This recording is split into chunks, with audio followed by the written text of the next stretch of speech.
became America because Hollywood led it to its future, taking its hand in the dark, the smell of popcorn in the air, palm trees 50 feet tall on the screen, the promise of a pretty girl's kiss yet to come. All seduction and all as real as light, penetrating celluloid. But that's big screen stuff. Now, as movies are once again under siege, this time not from television, but from what we're now calling digital media, we can turn to Friedrich to help us figure out what's next.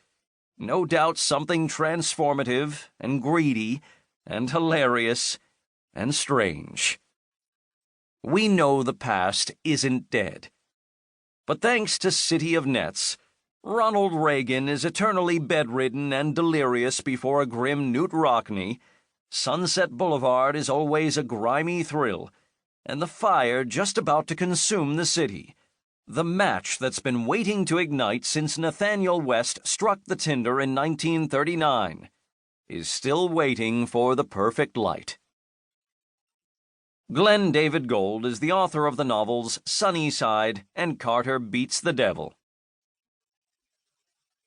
Introduction. In 1939, the year of Gone with the Wind, of Ninotchka, of Wuthering Heights, and The Wizard of Oz, the leading movie makers of Hollywood could with some justification regard themselves as conquering heroes. The assorted film studios, which really produced nothing but a series of flickering images, had by now become the nation's 11th largest industry. They created some 400 new movies every year, attracted more than 50 million Americans to the theater every week, and grossed nearly $700 million annually. Just a decade later, Hollywood was in a shambles, its biggest studios losing money, its celebrities embroiled in charges of communist influence, its audiences turning to television. And a community that had once taken in newcomers as diverse as William Faulkner, Alfred Hitchcock, and Thomas Mann, now drove away anyone who disturbed its conventions or aroused its fears. Away with Charlie Chaplin, Ingrid Bergman, Orson Welles.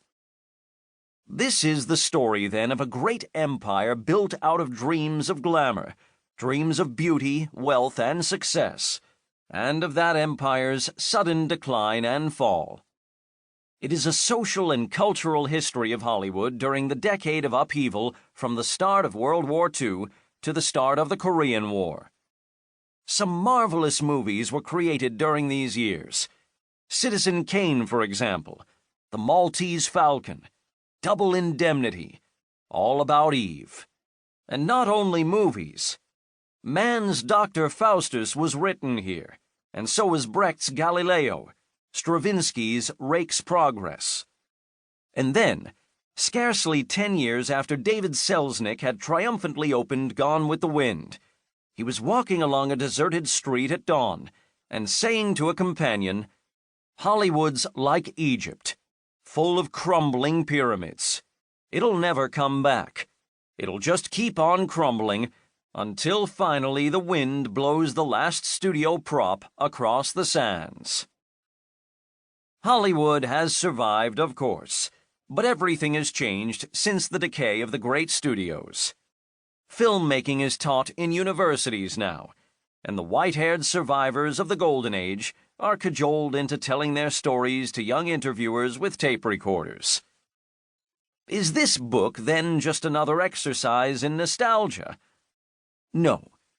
I would like to try something quite different, starting with an unorthodox new rule.